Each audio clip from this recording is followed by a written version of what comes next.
Հարգելի հեռուստատողներ, հեռանկարի հյուրն է տնտեսագետ Սուրեն Պարսյանը, մենք այսօր խոսենք հիմնականում Իրանի նկատմամբ ամերիկյան պատժամիջոցների Հայաստանի տնտեսության վրա հնարավոր ազդեցությունների մասին, կանրադառնանք նաև այլ թեմաների։ Բարև ձեզ, պարոն Պարսյան, շնորհակալություն հրավերը ընդունելու համար։ Որ սա լուրջ խնդիր է, կարծում եմ քննարկելի չէ, վերջերս նաև պաշտոնյաները այդ մասին խոսեցին,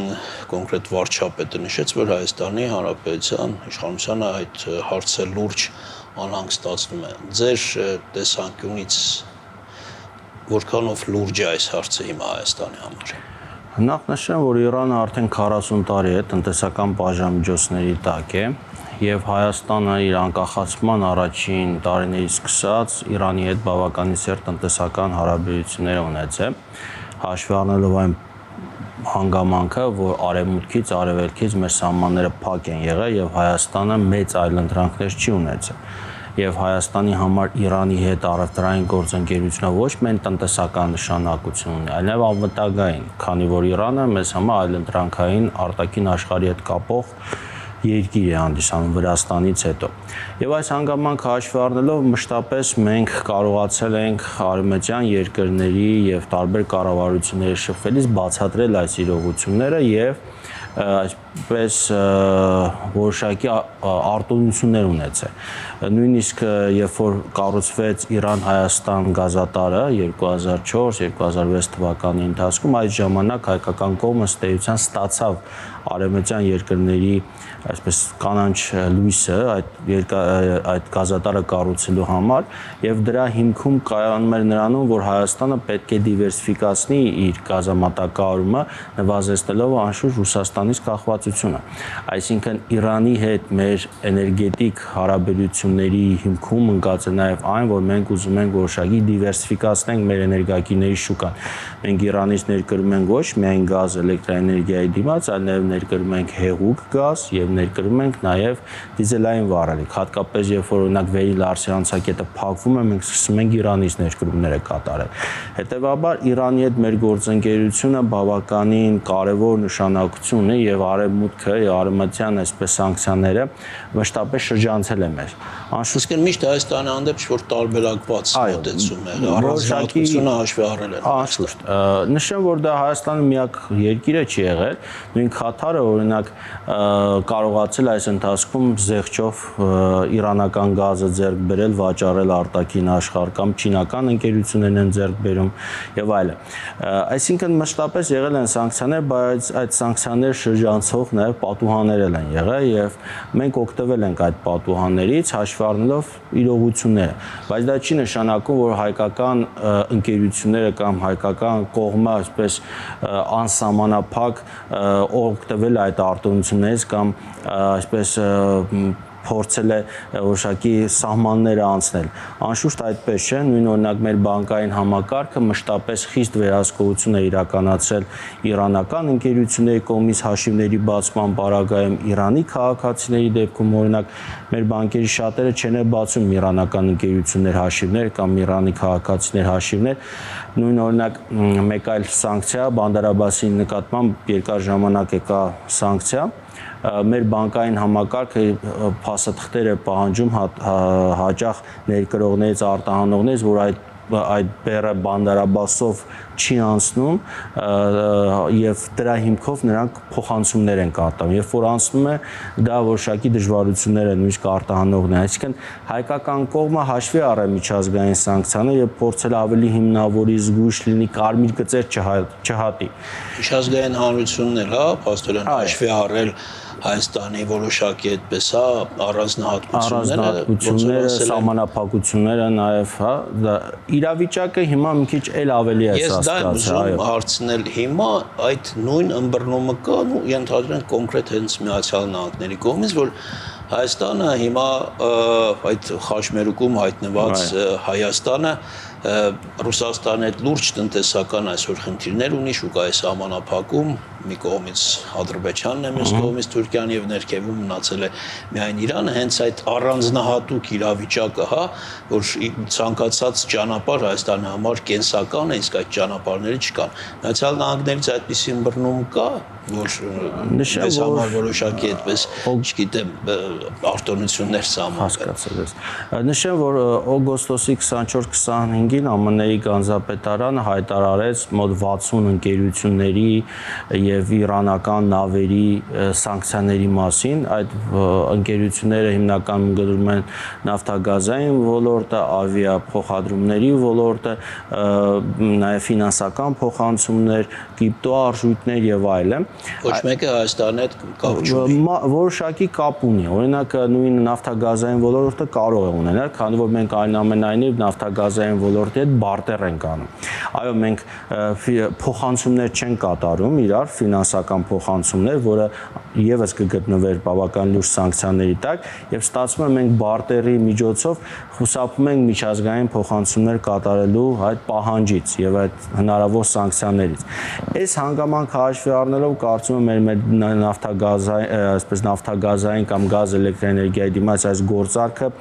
կպահպանի իր հնարավորությունները, կընդլայնի, այստեղ նաև կա որոշակի քաղաքական նաև մոտիվ, որովհետև ռուսական կողմը այսպես ճնշումներ է վերջի շրջանում իրականացնում Հայաստանի տնտեսության նկատմամբ եւ նաև հայտարարություն կա, որ կարող է նաև գազը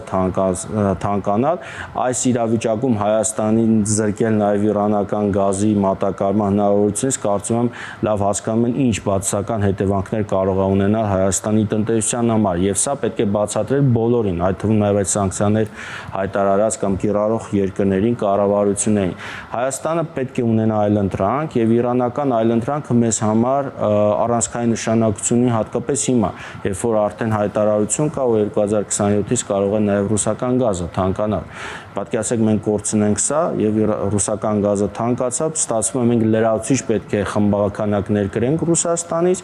եւ դա էլ ավելի մեր ասես բանակցային դիրքերը կթույլատնի։ Հասկանալի է, մենք արևմուտքից, Միացյալ Նահանգներից ունենք այդպիսի ազդակներ, ինչ-որ ակնարկներ, որ հենց այդպես էլ կլինի։ Անշուշտ կարող եմ ասել, այսպես հրապարակային նման ազդակներ չկան, բայց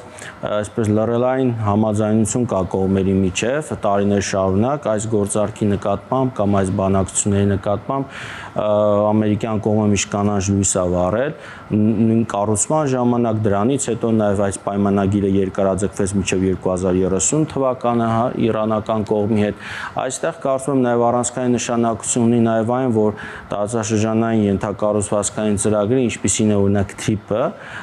որի նկատմամբ իրանական կողմը ունի որոշակի այսպես վերապահումներ եւ զգուշավորություն, դա եւս մեկ անգամ Հայաստանին պարտավորեցնում է ել ավելի լավ տնտեսական, քաղաքական կապեր ունենա իրանական կողմի հետ, այսինքն երբ որ մենք Իրանի նկատմամբ եւս սկսենք պատժամիջոցների շրջանակում գործել,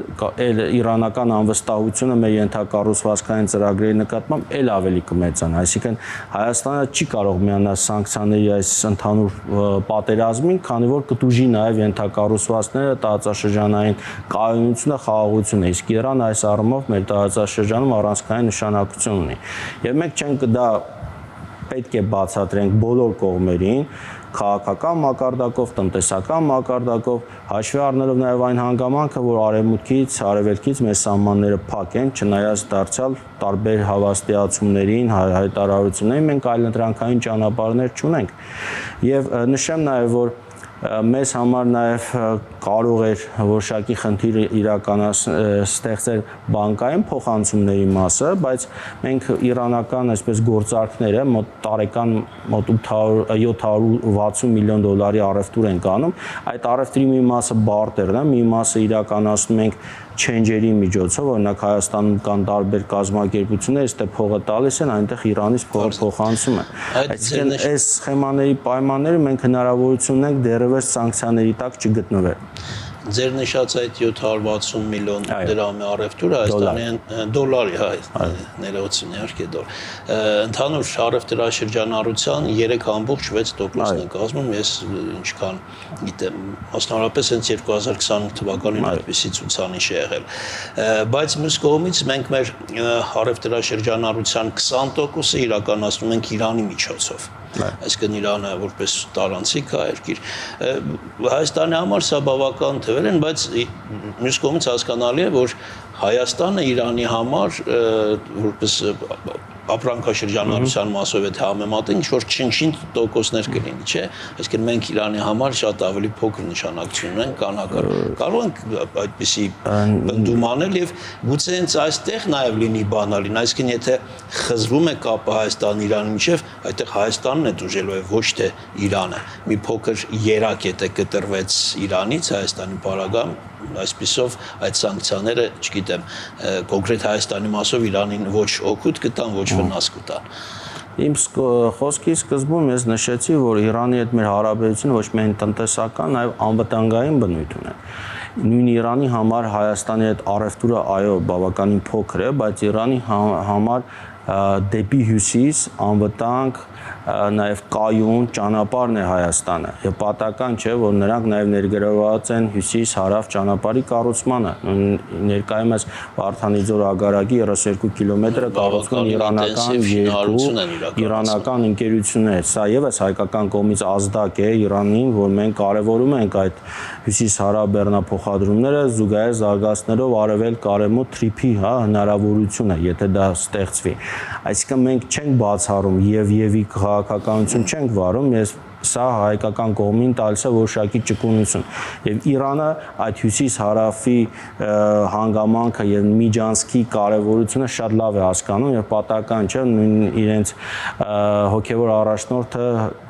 նախկինում հայտարարեց որ Հայաստանը եւ Իրանը ունեն քաղաքակրթական սահման մշտապես ունեցել են այսինքն դարեր շարունակ հազարամյակներ շարունակ մենք ունեցել ենք սահման միմյանց հետ գործել ենք աշխատել ենք քաղաքական տարբեր հարցեր ենք լուծել ընթացքում այդ սահմանը անխախտ է։ Ամեն դեպքում, եթե այսպես տեսականորեն պատկերացնենք, որ հնարավոր չի լինի խուսափել պատժամիջոցների հետևանքներից կամ գոնե մասամբ, ապա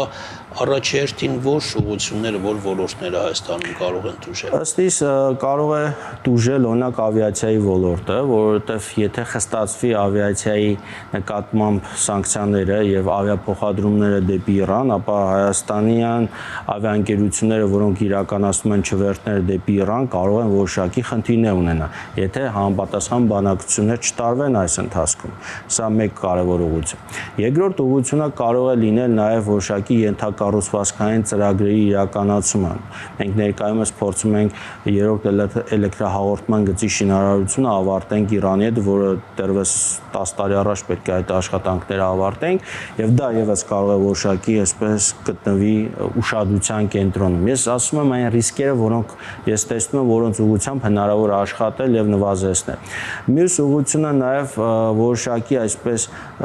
փոխանցումների իրականացումը, որը իրականացնում են հայկական ընկերությունները դեպի Իրան կամ առևտուրը, որ իրականացնում են հայկական ընկերությունը իրանական կողմի հետ։ Հայաստանում գործում է իրանական Մելլաթ բանկը, որը 2008 թվականից արդեն սանկցիաների տակ է գտնվում, բայց դա օրինակ չի նպաստել կամ չի ազդել, որ Հայաստանի մյուս բանկերը եւս գտնվեն սանկցիաների տակ, եւ ընդհակառակը, օրինակ հայկական բանկերի նկատմամբ բավականին մեծ վստահություն կա, քանի որ մյուս բանկերը ցույց են տալիս, որ նրանք պահում են այդ խաղի կանոնները, այդ կարմիր գծերը։ Մելլաթ բանկի նկատմամբ կամ Մելլաթ բանկի փոխանցումների նկատմամբ կարող է ել ավելի խստացվի, օրինակ այդ փոխանցումներն ու վերահսկողությունները, եւ դա կարող է ազդել մասամբ մեր առևտրային վճարումների ժամանակ օրինակ Մելլաթ բանկով հնարավոր է վճարումներ կատարել, օրինակ եվրոյով վճարումներ Մելլաթ բանկը կարողանում է իրականացնել, բայց ոչ դոլարով։ Բայց նաև ստե մի խնդիր կա, որ իրանական փոխարժեքը պաշտոնական եւ շուկայական տարբեր եւ շատ հաճախ բիզնեսմենները նախընտրում են քեշով, այսպես կանխիկով առևտուր անել։ Եվ մյուս ուղղությունը օրինակ կարող եմ նշել այդ նավթամթերքի հետ կապված անշուշտ այս գազի վաճառքը բարտերային կարող է որոշակի խնդիրներ ստեղծել, ուշադրություն կենտրոնացնել, օրինակ նույն Երևան ջեկը գործում է իրանական, այսպես կազմակերպության հետ, այդ բարտերային սխեման կարող է գտնվել ռիսկի տակ։ Սա եւս պետք է քննարկվի, ուսումնասիրի, բացի այդ մենք ունենք նաեւ Իրանի հետ զուգահեռ փոխոսքեր, այսինքն մենք ավելցուկը տալիս ենք Իրանին էլեկտրաէներգիան, երբ որ կարիք ունենում վերցնում են։ Եվ այս բարտերային մեխանիզմներն էլ եւս կարող են ուշադրության տակ գտնվել, եւ մենք պետք է փորձենք այս ռիսկերը նվազեցնենք։ Նշեմ, որ Իրանը չնայած կտրված է SWIFT համակարգից, Իրանում բավականին ակտիվ գործում են կրիպտոակտիվների խանութներ եւ շատ հաճախ կրիպտոակտիվների կազմակերպությունների միջոցով գումարները փոխանցում են արտերկիր եւ ստանում են։ Եվ ամերիկյան այսպես պատժամիջոցների հիմնական թիրախ այդ խոշոր կազմակերպություններ, որոնք Իրանում մասնաճյուղեր ունեն։ Հայաստանում այդպիսի կազմակերպություններ չունենք, հետեւաբար այդ ռիսկը չկա։ Հասկանալի է, քիչ ժամանակ է մնում ես առաջարկում եմ մի փոքր էլ անդրադառնանք Հայաստան, Ռուսաստան, ԵԱՏՄ, ԵՄ եւ այլն այդ հարաբերություններին։ Հիմա ԵԱՏՄ, ԵՄ այդ արանքում մենք ճիշտ ենք այս պահին դիրքավորված։ 2022 թվականից սկսած Հայաստանը կարողանում էր օգտվել իր դիրքավորումից, այսինքն ունենալով լավ հարաբերություններ ԵՄ-ի հետ եւ անդամակցելով ԵԱՏՄ-ին կարողանում էր դառնալ այսպես տնտեսական բաժանմիջոցները շրջանցող կամ այս երկու տնտեսությունները կապող օղակ եւ դրա շնորհիվ Հայաստանը շահում էր բավականին լուրջ գումարներ, դա վերաբերում է ֆինանսաբանկային ոլորտին, վերաբերում է նաև էլեկտրատեխնիկայի առք ու վաճառքին եւ այլն։ Դրանից տեղյակ էին ճակերտավոր շնորհիվ հիմա այդ ամեն ինչից չի կարող օգտվել Հայաստանը։ Հիմա Հայաստանը մասամբ կարողանում է օգտվել, այնպես չի այդ բոլոր հնարավորությունները կրճատվել են, այսինքն որոշակի նաև պահանջ կա եւ ռուսական կողմից եւ նաև արևմտյան երկրների, այսինքն արևմտյան այդ սարքավորումների տեխնիկաների վաճառողները ուզում են իրենց ապրանքները վաճառան Ռուսաստան։ Նրանք լավ գիտեն, որ այդ ապրանքները գալիս են Հայաստան, գնում են Ռուսաստան։ Այնպես չի, որ բոլորը անտեղյակ են, բոլորը քաշտեղյակ են, ուղղակի բոլորն ձեռք է տալի այս բանը եւ այդ գործարքները շարունակվում են, այնպես չի, որ ամբողջությամբ վերացել են։ Այստեղ մի քանի ուղղություններ են, որ խնդիր ունեն։ Խոսքը գյուղ ոլորտին է վերաբերում։ Գյուղ ոլորտի պարագայում սա մեր տեղական արտադրանքն է։ Այսինքն սա ներկրվող ապրանք չի, վերարտահանման։ Այս տեղական արտադրանքի մասով մենք լուրջ խնդիր ունենք եւ որակական մասով, այսինքն ստանդարտների նաեւ պետք է վերանայենք եւ շատ կարևոր հանգամանք ունենք քաղաքական մթնոլորտը, քաղաքական վերաբերմունքը։ Ստացվում է հետեւյալը, ռուսական կողմը նախկինում աշկերը փակում էր անորակ արտադրանքի վրա, հիմա աշկերը չի փակում։ Եվ հիմա հայկական կողմին հենց այդ ազդակներն է փոխանցում, այլևս չեն փակելու աշկերը։ Հիմա Եվրամիությունն է աշկերը փակում, ասում է քանի վատ իրավիճակում եք, մենք ձեր ապրանքները որոշակի վերապահումներով կգնենք, մինչև նաև տեխնոլոգիաները այո, այդպիսի հայտարարություններ կան, բայց այդ ծավալները, այդ մասշտաբները դեռ չկան, ինչ որ ռուսական ուղղությամբ ենք մենք անում։ Այո, Եվրամիությունն էլ հայտարարություններ արեց, առանձին ուղղությունով ասես կմեղմենք մեր սերտիֆիկատների պահանջներ եւ այլը, բայց ակնհայտ է, որ հայկական ընկերությունները այնտեղ դիրքավորվելու համար բավականին պետք է ժամանակ, ջանք եւ գումար ծախսեն։ Դա ժամանակատար ծախսատար process է, այստեղ հարց է առաջանում մեր տնտեսվարողները կդիմանան այդ ժամանակահատվածին եւ ով է ֆինանսավորելու այդ գործընթացը։ Այն գումարները, որոնք ԵՄ-ի կողմից հատկացվում են, դրանք փոքր են եւ չեն կարող այն բոլոր խնդիրները լուծել, ինչի հետևանքը ունեցանք այս ռուսական սահմանափակումները։